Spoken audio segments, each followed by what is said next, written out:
je le disais justement sur cette nouvelle séquence de New Deal ce matin ici aux Échos, on a envie de parler des talents.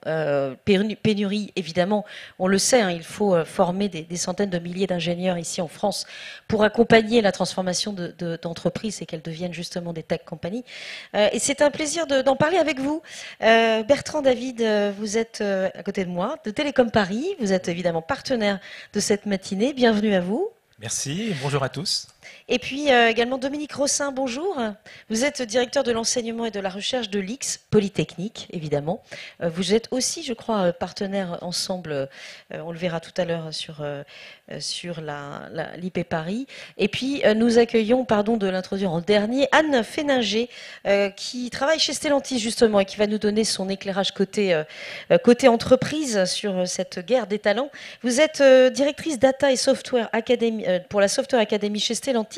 Anne Féninger, vous êtes avec nous en visio parce que je crois que vous n'avez pas pu venir ce matin à cause du Covid. J'espère que vous allez bien. Oui, oui, ça va bien. Je vous remercie. Bonjour à tous. Alors justement, Anne, merci encore d'être avec nous. Quels sont au global, avant qu'on rentre dans le détail des ingénieurs de ces profils techniques, quels sont vos recrutements, vos enjeux de recrutement, pardon, chez Stellantis aujourd'hui ? Alors, les enjeux de recrutement, comme l'expliquait Yves, en fait, ils sont mixtes. C'est qu'on a à la fois une partie de recrutement externe, mais on a également toute cette logique de recrutement interne. En termes de volume, c'est assez conséquent. Hein. Comme on le disait, on est environ un peu plus de 1000 personnes là, actuellement dans l'entité software. Et on a pour objectif d'atteindre 4500 employés d'ici fin 2024.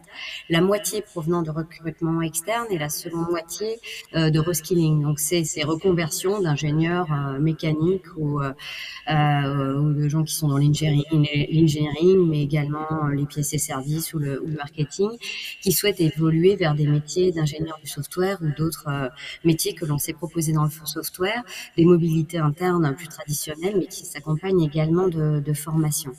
Et concernant les enjeux sur les profils, on l'expliquait tout à l'heure, hein, il y a une guerre des talents clairement dans ce domaine.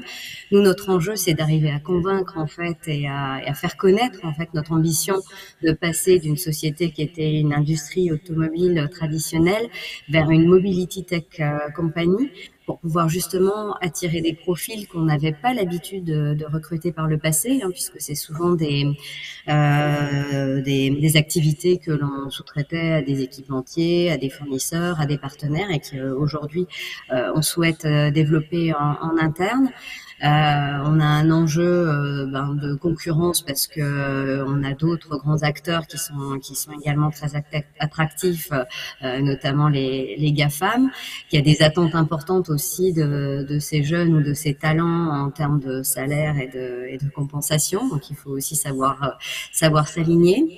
On a un enjeu supplémentaire qui est aussi celui de recruter dans différentes régions du monde, puisque le groupe Stellantis, avec sa présence internationale, fait que les équipes du software en fait sont présentes dans différents grands pays du monde, les USA, la France, l'Italie ou l'Allemagne en Europe, l'Inde, le Brésil, la Pologne et également la Chine. Donc ça fait une grande diversité. Donc il faut aussi arriver à recruter à l'international. Et comme évoqué effectivement précédemment, sur la cible plus particulière des jeunes diplômés, on note une sensibilité importante à la neutralité carbone, mais également aux raisons d'être des sociétés. Et donc on a fait un travail assez important sur ces deux points. Maintenant, l'enjeu aussi qu'ils le connaissent. Et ce qui est très positif, c'est qu'on a des premiers retours de jeunes qui sont motivés et qu'on arrive à attirer. Il faut que ça dure et que ça continue pour pouvoir achever cette transformation. Alors, on aimerait savoir chez Stellantis quel type de profil en priorité vous recherchez aujourd'hui ?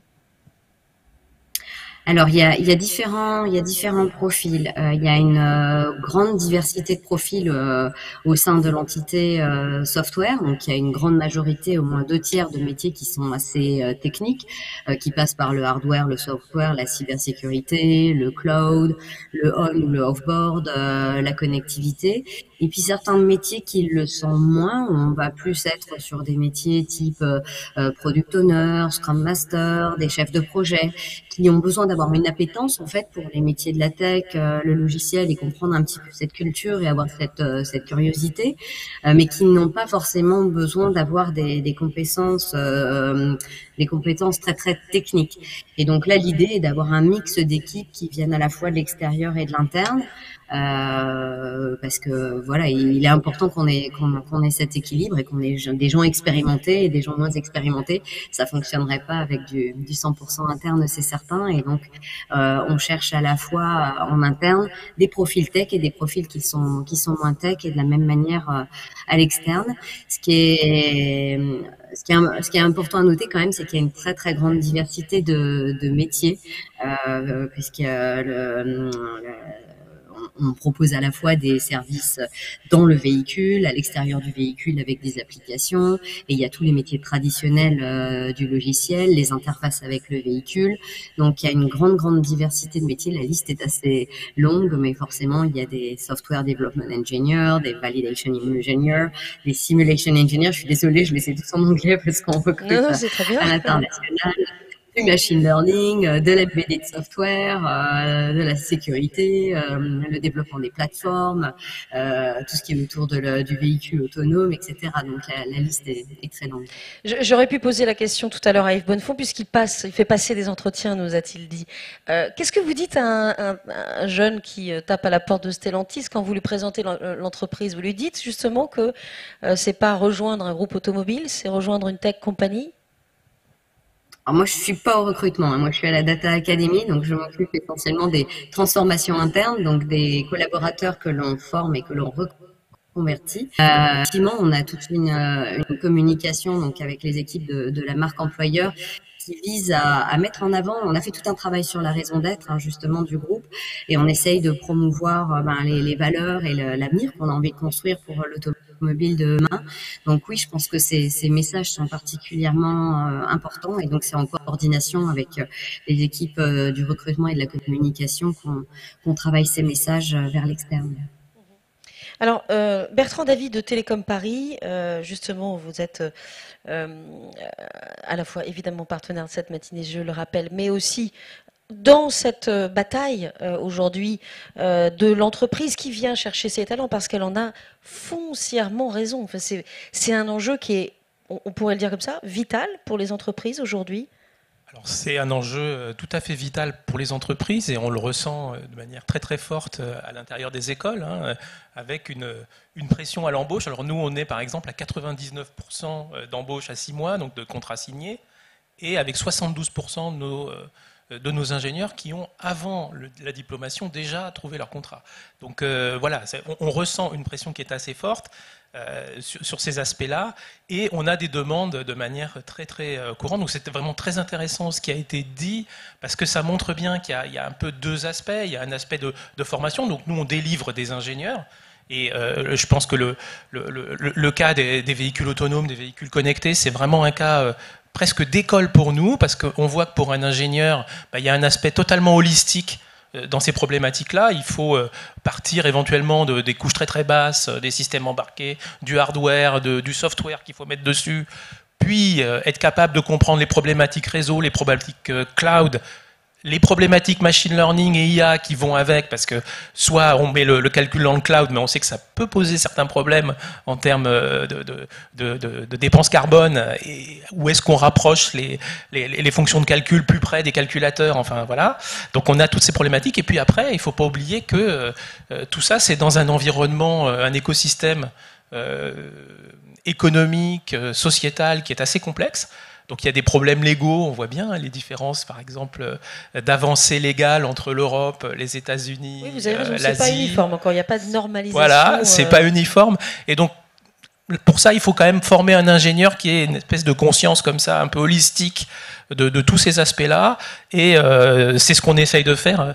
Bon, Dominique confirmera aussi du côté Polytechnique, qui est encore peut-être pluridisciplinaire que Télécom Paris, qui est vraiment, elle, sur la verticale du numérique, donc en comptant aussi sur les aspects sociaux, les enjeux écologiques et les enjeux légaux, par exemple. Et alors c'était intéressant ce qui a été dit aussi sur la raison d'être, parce que nous on va dans ce sens, on est la première école d'ingénieurs en France à s'être dotée d'une raison d'être, donc on a aussi une raison d'être qui fait apparaître la question de travailler pour une société respectueuse de l'humain et de son environnement. Donc ça va tout à fait dans le sens qui a été dit. Et après, puis je passerai peut-être la parole, mais il y a vraiment une question à mon sens. Donc là on forme des ingénieurs, donc nous par exemple on en forme 260 par an. Donc, quand on regarde les besoins qui sont énoncés parfois en centaines de milliers, on voit qu'on n'est pas à la bonne échelle. On n'est pas à la bonne échelle. Et donc, la question, c'est la question précise que vous avez posée et qui est, à mon avis, cruciale. C'est quel type de talent on doit former? Est-ce qu'on doit former que des ingénieurs au top niveau capables de tout comprendre, ou est-ce qu'il faut aussi être capable de faire l'ingénierie pédagogique pour faire du reskilling, de l'upskilling dans les entreprises? Et donc ça, c'est vraiment une question sur laquelle Télécom Paris se penche, pour essayer de travailler avec les entreprises pour concevoir éventuellement des formations intra avec certification. Parce que ce que sait faire une école d'ingénieurs de manière très très forte, c'est l'ingénierie pédagogique, construire des programmes, avoir le sens de ces programmes, comprendre les objectifs d'apprentissage, et puis ce qu'elle sait faire, c'est certifier. C'est-à-dire dire, voilà, le produit, cet ingénieur-là, ce master spécialisé, ce certifié, ça on vous le garantit. Et là-dessus, on impose notre label, c'est notre réputation, et c'est comme ça qu'on s'engage. Et donc il me semble que dans ce qui a été dit là, il y a vraiment un enjeu de ce point de vue-là, de travailler avec les entreprises pour concevoir des formations, disons peut-être mixtes, peut-être hybrides, sur ces aspects-là. C'est nouveau ça aussi, hein. Vous aussi, vous êtes en pleine mutation chez Télécom Paris. Oui, on travaille beaucoup. Ouais. Au plus près en fait, du besoin, voire un peu de la panique à bord, parce qu'il n'y a pas assez de talent, et vous allez dans l'entreprise. C'est intéressant comme nouvelle approche. Oui, tout à fait. Et alors, dans ce que vous venez de dire, il y a un aspect qui est sous-jacent, qui est l'aspect de temporalité. C'est-à-dire le temps académique, nous on est des institutions académiques, on emploie des enseignants-chercheurs, le temps pour faire des augmentations ou des adaptations sur cet écosystème-là, il est souvent assez long. C'est pour ça que je pensais concevoir d'autres formations. Alors, moi, je pensais aux masters spécialisés, aux certifiants, aux aspects certificats, des choses comme ça, qui sont un peu finalement l'aboutissement, ou disons le substrat plutôt de ce qui est maintenant le fond de la formation professionnelle, c'est-à-dire l'approche compétence. C'est-à-dire chaque collaborateur doit pouvoir suivre un petit peu, et peut-être Madame nous le confirmera sur les RH, comment c'est géré, mais le fait de pouvoir essayer de modulariser son parcours professionnel pour que les gens aient une perspective, et que cette perspective elle ait un sens, une cohérence, et ça c'est vraiment le fond de l'approche compétence. Donc on est là-dedans de ce point de vue-là, donc on a un enjeu supplémentaire qui est de dire si on a une formation à faire en entreprise, quelle partie des compétences finalement sont déjà validées? Donc ça, c'est le vieux terme de VAP ou de VAE qui est déjà très utilisé. Mais comment on combine ça avec de la formation opérée de manière à pouvoir certifier quelque chose? Je pense que là, il y a un enjeu. Voilà. Alors, on viendra avec vous, Bertrand, David, sur la Tech Company. C'est un sujet sur lequel j'aimerais vous faire agir. Mais peut-être on reste, comme on a vu un petit peu le positionnement de Télécom Paris et la façon dont vous confrontez justement les enjeux de pénurie dans le numérique. Passons à l'X avec vous, Dominique Rossin. L'X Polytechnique, est-il besoin de représenter ce qu'est Polytechnique, reconnu mondialement pour justement ces talents qui vont rejoindre des GAFA dans la Silicon Valley, par exemple. J'en ai connu beaucoup, qui sont sortis de votre belle école. Alors peut-être on peut justement, avant que je vous pose la question, de savoir comment vous vous adaptez finalement au marché. Rappelons un petit peu l'X aujourd'hui en 2022. Oui, alors merci. Donc l'école Polytechnique en 2022, alors elle a bien entendu bâti sur les ingénieurs de l'école, qui aujourd'hui sont au nombre à peu près de 550 par an que l'on diplôme, un tiers internationaux. C'est une école qui est sous le ministère des Armées, et on verra, ça aura son importance un peu dans les questions aussi on verra d'éthique, d'Europe, de souveraineté française, de souveraineté européenne. Et c'est surtout une école qui est pluridisciplinaire. Le Polytechnique se voit dans la partie science sur le fait que tout ingénieur aujourd'hui diplômé de l'école Polytechnique Ce qu'on veut, c'est qu'il ait une très bonne compréhension de la science, qui va lui permettre d'avoir un impact sur les technologies, d'avoir un impact sur la société. Donc, à la différence peut-être de Télécom, comme Bertrand le disait, qui est vraiment sur la verticale du numérique, l'école polytechnique, elle a une très grosse horizontale, scientifique, management, et la verticale va s'acquérir un peu plus tard dans le programme, donc troisième, et souvent après le cycle vers une année supplémentaire que les étudiants vont effectuer dans d'autres écoles.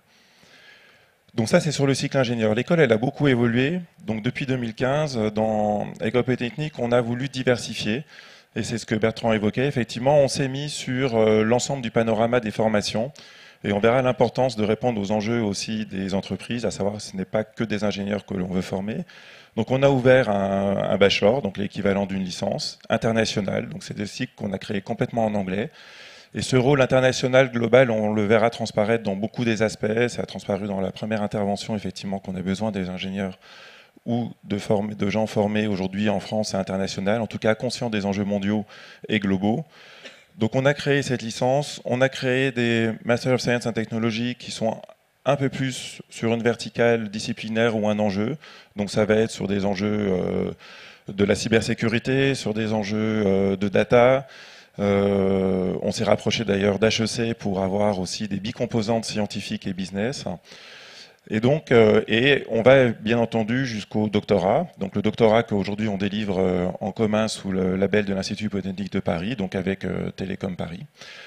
Et finalement, si on regarde maintenant l'école polytechnique aujourd'hui, c'est plus une institution, un institut international qu'une école d'ingénieurs. Donc c'est un mix un peu entre l'école d'ingénieurs telle qu'on pouvait avoir l'image il y a une quinzaine ou une vingtaine d'années et je dirais une université internationale qui va aller jusqu'à la formation tout au long de la vie, dont je reprendrai pas ce que Bertrand a pu dire effectivement sur l'initiative de l'upskilling, du reskilling dans les entreprises. On essaye aussi de toucher beaucoup les PME. Ça, c'est un marché qui est très important aujourd'hui. Alors, bien entendu, on a les grands groupes et on a aussi les PME. Et le dernier point que j'aimerais aborder, cette pénurie de diplômés. Quand on crée une formation, on a des profs, tu l'as dit. Elle résonne aussi avec la pénurie d'enseignants. Les enseignants-chercheurs, aujourd'hui, c'est quand même un peu la denrée rare. C'est la denrée rare pour vous, pour les entreprises, aussi les plateformes pour le R&D. C'est aussi une denrée rare pour nous, donc, parce que c'est effectivement nos enseignants-chercheurs qui se font pour beaucoup débauchés par les GAFA, débauchés par aujourd'hui beaucoup de start-up ou de gros groupes. Et donc, on a un enjeu aussi, nous, de recrutement, qui un peu va résonner dans le même enjeu que vous pouvez avoir au niveau des entreprises dans le recrutement. Et oui, ça, c'est vrai qu'on ne l'a pas forcément en tête, ça, mais c'est effectivement aussi une guerre des talents. Vous confirmez ça aussi? Ah oui, je confirme complètement. On a récemment pas mal de départs, par exemple. Alors, on les perd pas complètement, mais ils font des essais, par exemple, en entreprise. Et donc, sur la cyber, par exemple, on a à la fois des gens qui sont débauchés, donc qui vont travailler en entreprise, et beaucoup de mal à recruter. Donc il va falloir évidemment trouver des enseignants qu'on va conserver dans vos écoles. Je reste, Dominique Rossin, sur cette software company, tech company. Qu'est-ce que ça vous évoque pour vous, justement, le fait que les entreprises aujourd'hui, on le voit avec Stellantis, on le verra tout à l'heure avec Michelin, comment ça résonne en vous, vous qui pilotez en grande partie l'école polytechnique? Donc ça résonne sous deux aspects. Donc on peut revenir, il y a quelques années, on avait eu effectivement cette grande appétence vers la finance. Aujourd'hui, on va aller vers ces métiers de la tech, du software.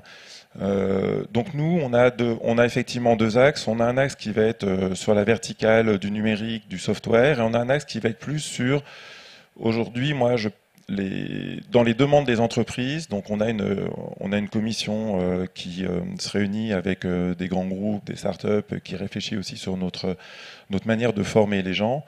Et on a besoin aujourd'hui de gens qui sont formés très spécialisés dans le domaine de l'IA, et on a des gens ou du data ou du software. Et on a besoin aujourd'hui de gens qui sont formés avec une grande compétence, par exemple, de compréhension des enjeux de la mécanique, de la physique, des enjeux de science, et qui ont cette composante de data, qui connaissent, qui comprennent aujourd'hui les enjeux du data, qui sont capables d'aborder ces enjeux du data. Ils ne sont pas forcément des spécialistes qui vont pouvoir effectivement aller faire de la R&D sur le sujet, mais qui vont pouvoir un peu insuffler dans tous ces différents métiers qui sont très présents, on le voit autour de l'automobile. Tous les enjeux aujourd'hui dans le cockpit d'une automobile, on va appeler ça le cockpit, les questions qui arrivent quand le véhicule est silencieux, on n'a plus les mêmes contraintes en termes de son, de compréhension. Voilà. Donc il y a énormément de nouveaux enjeux aujourd'hui liés au développement de l'automobile, au niveau des softwares. Et on l'a vu dans l'aérospatial aussi, il y a quelques années. C'est un domaine qui a énormément évolué. Et donc ce qu'on cherche à former, nous, c'est à garder aussi cet équilibre entre ces différents profils de personnes que l'on forme, de spécialistes, ou à la personne qui va continuer, je dirais, à avoir cette dominante, on va dire, plus historique, dans les domaines plus historiques, mais qui est conscient des enjeux de développement durable, qui est conscient de tous ces enjeux logiciels, software, et des enjeux globaux. Alors, vous disiez, je vous en prie, réagissez, on a du temps ensemble, Bertrand, David. Vous voulez réagir? Non, mais non. Non, Alors, oui. Vous disiez, Dominique Rossin, tout à l'heure, j'aimerais qu'on s'arrête un tout petit peu là-dessus, ensemble, que voilà, les jeunes aujourd'hui, vous adressez finalement un marché mondial, et vous avez raison, le monde est le monde. Donc les enjeux sont globaux. Comment aujourd'hui, quand un jeune voilà, va dans la Silicon Valley, rejoint une entreprise américaine, vous le poussez, vous ne dites rien, vous accompagnez ce mouvement, vous lui dites, ce serait pas mal quand même d'essayer de travailler pour un groupe français, vous qui justement faites partie du ministère des Armées français? Alors c'est un peu un grand challenge. Donc déjà, une obligation dans l'ensemble de nos programmes, c'est une obligation même au niveau, je dirais, national dans les accréditations, c'est que toute personne qui est diplômée doit à minima passer, on va dire, pas loin d'un semestre aujourd'hui à l'international. Aujourd'hui, moi, sur les 4 années de formation, c'est à peu près 1 an que mes étudiants vont passer à l'international. Donc le grand enjeu, il est celui que vous avez donné, c'est comment est-ce qu'on peut donner une exposition à l'international, finalement donner envie aux étudiants de découvrir, de se confronter à ces questions, de découvrir, et en même temps de pouvoir revenir et redonner aujourd'hui au pays, à la nation, à l'Europe, finalement, pourquoi on les a formés. Donc c'est un vrai casse-tête aujourd'hui, nous, pour nos établissements, de savoir quand bien positionner effectivement ces semestres d'échange, comment les exposer. Et même s'ils partent à la rigueur, moi, juste après la diplomation, faire les 3 ou 4 premières années à l'international, revenir assez vite finalement et irriguer. J'ai pas mal d'exemples de personnes qui ont effectivement sont partis dans la Silicon, ils sont allés se faire incuber à Y Combinator ou un autre incubateur dans la Silicon. Beaucoup sont aussi incubés chez nous. Certains ont choisi d'aller là-bas. Ils ont créé leur start-up. 5 ans après, on les a vus revenir, recréer une entreprise en France. Et voilà. Et je pense que ce va-et-vient, il faut l'enrichir. En fait, ça va enrichir l'écosystème français. Il faut effectivement qu'on arrive à continuer à être attractif, que ce soit pour les primo-diplômés, mais aussi pour permettre aux gens qui ont vécu des années internationales de revenir. L'école aujourd'hui, on le croirait pas, parce que quand on dit l'IX, c'est quand même un peu une institution biséculaire sous le ministère des Armées. Aujourd'hui, on est la première créateur de licorne en France. Pourtant, je pense pas que... Licorne, je vous rappelle juste, entreprise valorisée à plus d'1 milliard aujourd'hui. Voilà. Et donc, ce n'était pas l'image que véhicule aujourd'hui l'école, parce qu'on n'est pas sur des domaines, on va dire, qui vont être... On pourrait dire, c'est dans le domaine du numérique. Aujourd'hui, c'est vraiment le monde qui va... On parle beaucoup de licorne dans le domaine du numérique. Mais en fait, l'école a cette position parce qu'elle forme justement des personnes qui sont en capacité aujourd'hui d'avoir un impact, et c'est effectivement ce qu'on essaie de donner sur les différents sujets de société. Et beaucoup de gens qui ont fait ces licornes ont peut-être commencé qui dans une grande entreprise, qui dans un cabinet de conseil, et qui plus tard finalement ont pris l'ensemble des compétences qu'ils ont pu acquérir dans leur formation initiale et dans leur premier emploi. Donc quand on parle du portefeuille, de l'upskilling, de l'importance d'avoir ces parcours croisés de formation continue, ont après pu développer des sociétés à haute valeur ajoutée. Donc après, pour l'international, une autre manière de le voir, c'est aussi les partenariats.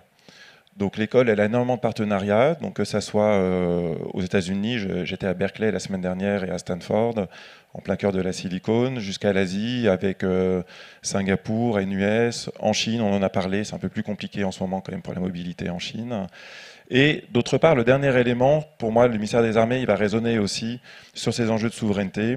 Et on est au sein d'une alliance européenne, une université européenne, qui s'appelle Eurotech, avec l'université de Munich, avec Eindhoven, avec DTU au Danemark, et en fait avec le PFL à Lausanne. Et en fait, cette université européenne, c'est vraiment, pour moi, aujourd'hui, l'image de ce qu'on veut donner. Quelles sont aujourd'hui les valeurs dans ces thématiques de software, dans ces thématiques, Bertrand a cité les questions d'éthique, de loi. Voilà, quelles sont les valeurs que l'on veut donner et qui, pour moi, en étant du ministère des Armées, effectivement, c'est des valeurs que je dois donner à mes étudiants, que je me dois de donner à mes étudiants.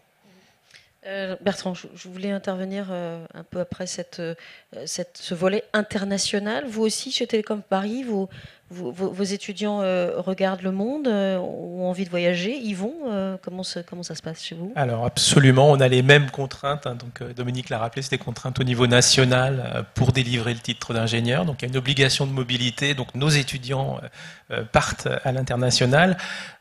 En fait, l'international, quand on le regarde, il y a effectivement les deux aspects qu'a cité Dominique. Un aspect sortant, donc on a nos étudiants qui partent à peu près un semestre, et puis chez nous en tout cas, et puis il y a ceux qui viennent aussi.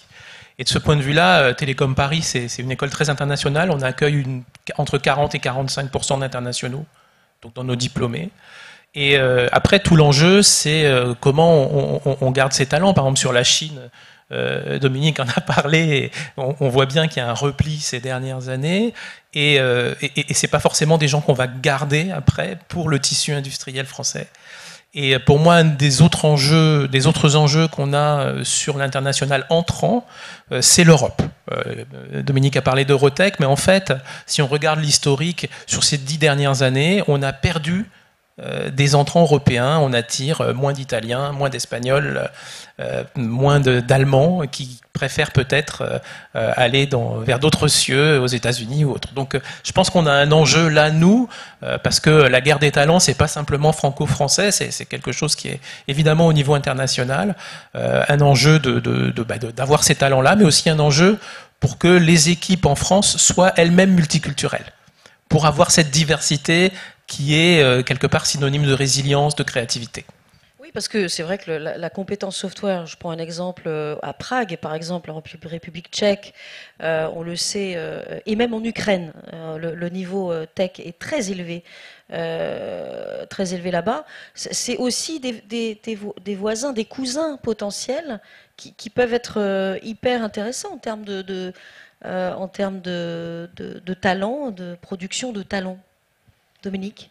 Alors oui, donc effectivement, je ne suis pas allé peut-être au bout de la description des universités européennes, mais Prague, justement, l'université technologique de Prague fait partie de cette université européenne. Et d'ailleurs, quand on regarde aujourd'hui les grandes orientations du gouvernement, que ce soit dans France 2030 ou la déclaration de Macron, de notre président Emmanuel Macron, quand il a créé ces universités européennes, sa volonté était de mélanger à la fois les pays, donc nous les pays limitrophes que j'ai pu citer au début, bien entendu, Allemagne, enfin Europe occidentale, avec des pays Europe du Sud et Europe de l'Est. Et donc en fait, on a un peu tout ce panorama européen, parce que quand on regarde, quand j'ai ouvert aujourd'hui, par exemple, mon bachelor, je me suis aperçu que j'ai réussi à recruter des étudiants que je ne voyais plus, comme Bertrand citait, que je ne voyais plus arriver dans mon cycle ingénieur, parce qu'ils étaient captés en fait à un mauvais moment, à un moment où ils étaient libres dans leur de mobilité par les US ou par les grandes universités anglaises. Et on commence à re-recruter en fait en créant des parcours parallèles. Et ces étudiants-là, ce qui est assez intéressant, c'est qu'aujourd'hui ils restent dans nos formations, ils arrivent à rester en France. Beaucoup même en fait demandent même la nationalité française après, pendant leur scolarité ou après leur scolarité, et travaillent dans nos entreprises. Donc on a en fait une plus-value pour attirer des talents. Et quand on parle de guerre des talents, on a une question aujourd'hui d'orientation, on en a peu parlé, c'est comment orienter nos jeunes aujourd'hui vers ces métiers du logiciel. Et ça arrive très tôt. On voit qu'on a aujourd'hui des problèmes de diversité dans ces questions, on a des problèmes de parité, de gender equality qui sont très forts dans ces métiers. Comment nous, on peut arriver aussi à attirer. Sur l'international, j'attire 35 à 40% de femmes dans mes formations technologiques. Quand je me mets sur le bassin français aujourd'hui, Je suis en dessous des 20%. Oui, c'est quelque chose d'intéressant ce que vous dites là. Une autre école aussi, je ne vous ferai pas de l'ombre, qui fait du code, a exactement les mêmes résultats que vous sur les entrées et la proportion de femmes. Comment vous l'expliquez ça? Donc quand on regarde aujourd'hui, si on fait un peu un panorama international, c'est clair que sur les questions de parité, au niveau de beaucoup d'autres pays dans le monde, dans les sciences, on est entre 30 et 45% de femmes dans beaucoup d'endroits, jusqu'à même du 50% dans certaines facs aux US. Le système français écrème en fait beaucoup plus tôt. Écrème au sens, je dirais pas écrémé par le haut, écrème pour différentes raisons. Et donc on a une vraie question à se poser, je pense, globalement sur l'orientation et comment accompagner justement les jeunes femmes vers les métiers scientifiques beaucoup plus tôt et comment les valoriser auprès de ce public. Et ça, je pense que c'est un rôle qu'on a à faire avec les entreprises, parce que les entreprises ont la même problématique. C'est une problématique légale aussi, oui. Bientôt.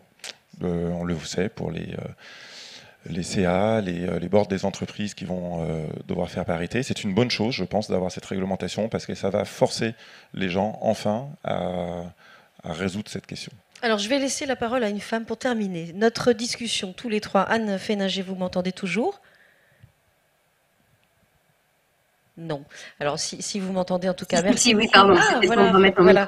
Je voulais conclure avec vous, Anne. Vous avez très certainement entendu tout ce qui a été dit ici, à la fois par Télécom Paris et l'X, représenté par mes invités. Quelque part, si je dois résumer de façon un peu rigolote, je dirais il faut peut-être créer un Erasmus, non, une sorte d'Erasmus qui serait justement un vecteur de ces jeunes qui iraient de Prague à Barcelone, de Barcelone à Paris, de Paris à Londres, et même la Silicon Valley, mais avec un cheminement intéressant et avec la contribution évidemment des entreprises comme la vôtre, par exemple, non? Ce serait pas une bonne idée?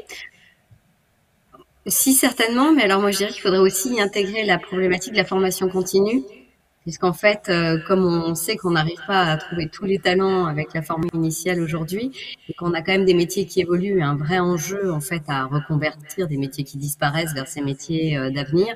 Voilà, pour moi, il y a l'enjeu d'embarquer également des gens qui ont un passif, parce qu'ils ont un profil intéressant, parce qu'ils ont une culture justement de l'industrie et de notre secteur auquel on vient ajouter des compétences techniques et technologiques. Donc finalement, ils peuvent être opérationnels des fois plus vite. Moi, je suis souvent surprise aussi de voir que les jeunes diplômés que l'on embauche doivent repasser par mon académie pour être formés à des compléments liés à ce qui est spécifique à l'automobile, à l'industrie ou à des langages un peu particuliers. Donc, pas forcément toujours opérationnels immédiatement non plus. Donc, c'est de voir comment, en fait, on peut avoir une approche peut-être un peu plus mixte qui permette de répondre aux doubles besoins en même temps. Merci beaucoup Anne Féninger à distance. Bon rétablissement à vous. En tout cas, vous avez l'air en pleine forme, donc ça va. Merci beaucoup. Et merci à tous les deux. On vous applaudit bien fort pour être venus nous éclairer sur les enjeux de recrutement. Avant qu'on se quitte, je vais juste, si vous le voulez bien, donc revenir sur la séquence avec Stellantis. Tout à l'heure, Yves Bonnefond, le Chief Software Officer, a parlé de 2 partenariats, un particulièrement avec AWS et un autre avec Foxconn, qui est une joint venture. Eh bien, on va rentrer dans le détail justement de ces nouvelles collaborations avec Christophe Roturier de Stellantis. Un grand merci encore à vous.